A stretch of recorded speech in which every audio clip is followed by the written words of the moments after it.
A'udzubillahi minasyaitonirrajim. Bismillahirrahmanirrahim. Alhamdulillahirabbil alamin. Wassalatu wassalamu ala Rasulillah Sayyidina wa maulana Muhammadin wa ala alihi wa sahbihi ajma'in. Amma ba'du. Rabbi syrah li sadri wa yassir li amri wahlul 'uqdatam min lisani yafqahu qawli. Faslun yajibu ala kulli mukallafin ada'u jami'i ma aujabahu Allah alaih. Pasal di sini akan menjelaskan tentang kewajiban bagi setiap orang mukallaf. Yajibu ala kulli mukallafin ada'u jami'i ma aujabahu Allah alaih.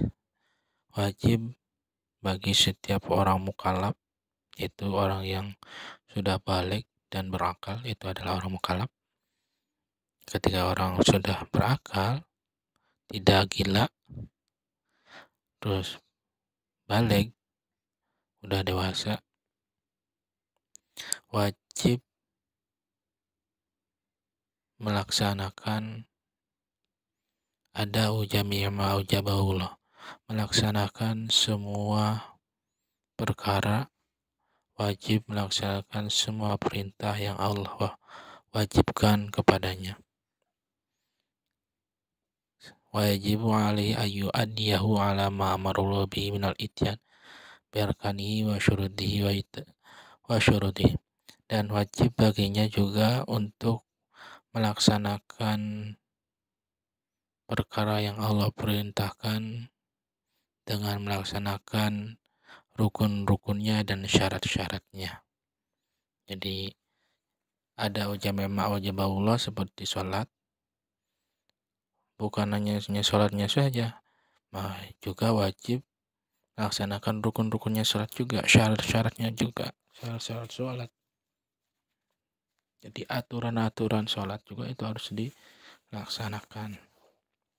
Jalan sholat wajib, maka harus dilaksanakan, dan rukun-rukunnya juga wajib dilaksanakan, syarat-syaratnya seperti wudu juga harus dilaksanakan. Wayajtanibu mubtilatihi, dan juga wajib untuk menjauhi perkara yang membatalkannya, seperti puasa yang membatalkannya apa, makan minum, berarti harus dijauhi. Sholat yang membatalkan apa, gitu. Bergerak 3 kali berturut-turut maka harus ditinggalkan. Kentut dalam sholat itu membatalkan, maka harus ditinggalkan, gitu kan. Wajib wali amruman ra'au tarika syai'in minna, dan wajib baginya untuk memerintah orang yang ia lihat meninggalkan sesuatu dari yang diwajibkan oleh Allah. Misalkan kalau kita melihat orang yang tidak sholat, maka wajib bagi kita untuk memerintahkannya untuk melaksanakan sholat. Namanya amar ma'ruf, itu memerintah kebaikan. Kalau ada orang meninggalkan puasa, ya wajib bagi kita untuk memerintahkannya untuk puasa, mengingatkannya, menasihatinya, gitu kan. Mau ada orang meninggalkan sholat, meninggalkan zakat, wajib bagi kita untuk mengingatkannya, wajib untuk bagi kita menasihatinya, wajib bagi kita untuk memerintahkannya. Au ya'ti bi'ala ghairi wajihah, atau melaksanakan kewajiban tapi tidak sesuai dengan syariat, tidak sesuai dengan ketentuan-ketentuannya. Misalkan zakat yang harusnya diberikan kepada asnaful samaniyah, golongan yang 8, seperti orang fakir miskin, tapi zakat diberikan kepada orang yang kaya, maka itu tidak diperbolehkan, maka kita wajib untuk mengingatkannya. Atau sholat tapi tidak sesuai dengan rukun dan syaratnya, maka wajib kita untuk mengingatkannya, karena tidak sesuai dengan syariatnya, tidak sesuai dengan ketentuan rukun dan syaratnya. Jadi setiap rukun Islam sholat, zakat, puasa, itu mempunyai tata cara untuk melaksanakannya. Nanti di kitab ini akan diterangkan tata caranya. Ada. Jadi terus ya tetap kita mengaji kitab ini sampai akhir. Nanti ada keterangan bagaimana cara sholat, bagaimana cara puasa. Wajib ala qaru ala dalik, dan wajib untuk bagi kita untuk memaksanya. Ya, wajib untuk memaksanya, untuk memaksa mereka berpuasa, memaksa mereka untuk sholat. Jikalau kita mampu, kalau kita ada kekuasaan. Tapi jikalau kita misalkan ada mador yang lebih besar ketika kita memerintahkannya, misal terjadi peperangan gitu kan, terjadi pembunuhan, nah itu jadi melihat situasi lah ya, wajib kita untuk memaksa mereka untuk, misalkan ada orang meninggal, wajib kita untuk memaksa mereka untuk melaksanakan sholat. Tapi itu sesuai situasi ya, cara memaksanya itu sesuai situasi. Nanti jangan sampai ketika kita menyuruh orang yang tidak berpuasa, tidak melaksanakan sholat, kita paksa malah lari atau malah benci kepada Islam, itu jangan sampai. Jadi disesuaikan ilmu halnya, yaitu kondisinya, caranya harus sesuai. Jangan hanya memaksa.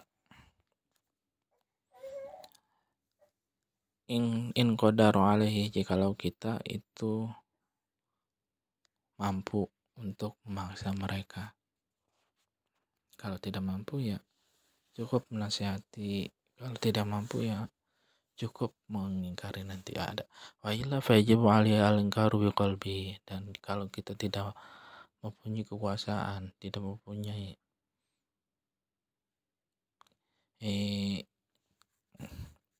kemampuan untuk memaksa mereka agar melaksanakan sholat ataupun zakat, puasa, dan kewajiban yang lain, maka wajib bagi kita untuk mengingkarinya dalam hati. Jadi ingkar, tidak setuju akan perbuatan mereka. Jangan sampai kita menyukai perbuatan-perbuatan yang dilarang oleh Allah.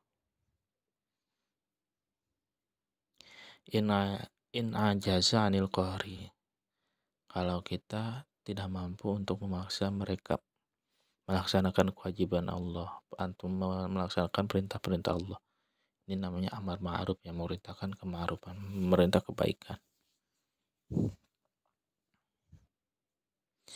Wadzalika adaful imani, dan hal tersebut merupakan lebih rendah-rendahnya iman. Ay aqallu ma yalzamul insana indal aziz, yakni lebih rendah-rendahnya kewajiban manusia dalam ketika lemah,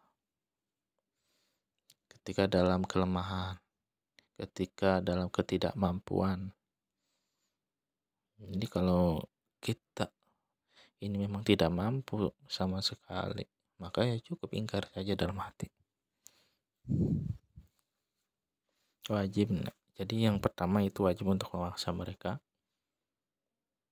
Tapi ya cara memaksa itu ya sesuai situasi lah, jangan, dan cara-cara yang benar gitu. Jangan sampai membentak-bentak itu, yang ketika kita membentak mereka malah lari ataupun malah membenci syariat, itu jangan. Jadi sesuaikan caranya. Jadi harus pintar-pintar melihat situasi dan kondisinya.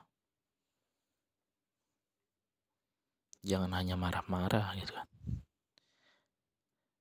Wajib tarku jami'al muharramati, dan wajib untuk meninggalkan semua perkara yang diharamkan.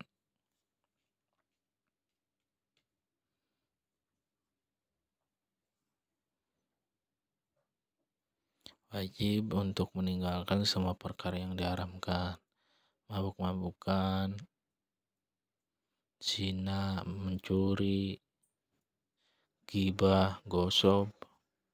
Nah, itu wajib untuk ditinggalkan. Wa nahyu murtakibiyah, dan wajib bagi kita untuk melarang orang yang melaksanakannya.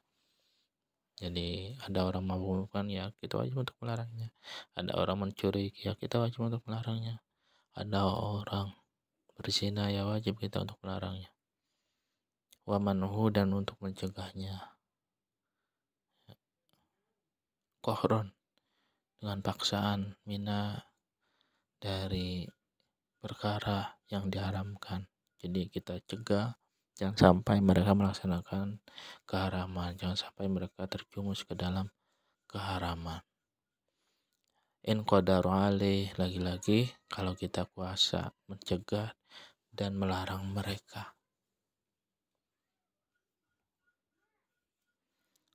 Kalau kuasa lagi, kalau mampu. Jadi karena syariat Islam itu sesuai dengan kemampuan kita. Wa ila wajaba alaihi ayungkiro dzalika biqalbihi wa mufaraqatu maudil masyati. Kalau kita tidak mampu, ya wajib bagi kita untuk mengingkari dengan hati kita. Jangan sampai hati kita itu senang ke dalam perbuatan-perbuatan maksiat tersebut, senang melihat orang-orang mabuk-mabukan, senang orang melihat orang-orang yang tidak sholat. Jangan sampai hati kita senang pada perbuatan-perbuatan tersebut. Harus ingkar, harus tidak menyukai hal tersebut. Wa mufaraqat maudil maksiat, dan kita jauhi tempat maksiat tersebut. Kalau kita tidak mampu untuk mencegahnya, ya kita jauhilah. Jangan sampai kita mendekat, karena nanti bisa terbawa. Wal haramu ma ta'adahu Allah bintaqibahu bil iqabi wa ada tarikahu bisawab. Dan apa sih yang dinamakan haram? Wal haram ma ta'adahu Allah murtaqibahu. Dan yang dinamakan perkara haram itu perkara yang Allah ancam orang yang melaksanakannya, orang yang melakukannya dengan siksaan. Jadi yang dinamakan haram itu adalah perkara yang dilarang oleh Allah, yang diancam oleh Allah, orang yang melaksanakannya dengan siksaan, dengan neraka. Jadi barang siapa yang melaksanakan perkara yang haram, mabuk-mabukan, zina, dan sebagainya, maka ia akan mendapatkan siksaan dari Allah Subhanahu wa Ta'ala. Jadi sebalik dari kewajiban. Kalau kewajiban kan orang yang melaksanakan akan mendapatkan surga, mendapatkan ganjaran. Sebaliknya yaitu haram. Haram itu Allah ancam orang yang melaksanakannya dengan siksaan. Wa ada tarikahu bitawab, dan Allah akan menjanjikan orang yang meninggalkan keharaman dengan ganjaran. Jadi siapa orang yang mampu meninggalkan keharaman, maka Allah akan berikan dia ganjaran dengan berupa surga. Allah akan memberikan balasan nanti di akhirat, di yaumil kiamah nanti. Fasun faminal wajibi khamsu salawatin fil yaumi wal lailah wallahu alam bishawab.